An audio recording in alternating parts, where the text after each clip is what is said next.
Dahil sa August 29 po, simula ng pagbebenta ng benteng bigas meron na sa ating mga Filipino fishermen. Ilan po ang inaasahang beneficiaries ito sa unang pamamahagi sa August 29?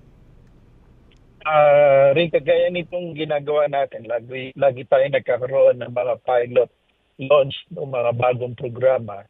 Inaasahan natin actually sa lahat ng mga mangingisda na nakarehistro sa FISR o yung fish registration ng Bureau of Fisheries and Aquatic Resources na naka-link naman dito sa ating registry system for basic sector in agriculture. All in all, nasa mga 2.9 million yung ating mga mangingisda na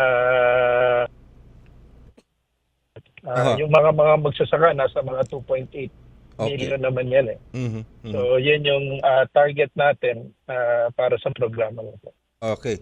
So, sa unang araw po ng pagbebenta nito, paano at saan ito isasagawa, Asek Arnel?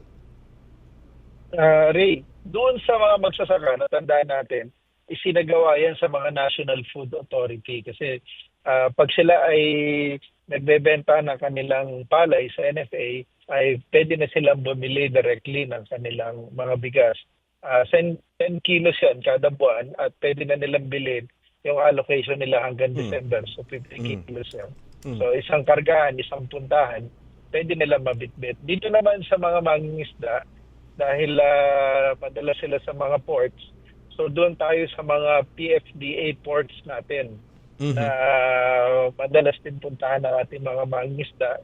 Doon naman natin isasagawa yung ating mga pagbebenta ng NFA rice sa kanila. So marami yan sa iba-ibang panig ng ating bansa. Iyon. So, okay.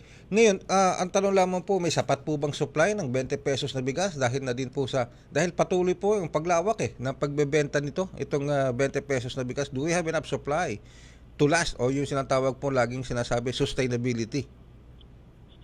In terms of ng supply rate, talagang napakarami nating bigas na nabili ng NFA.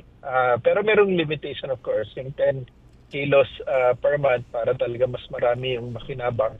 Sa ngayon, talagang napakarami niya. Nasa almost 9 million bags ang inventory ng NFA sa buong bansa.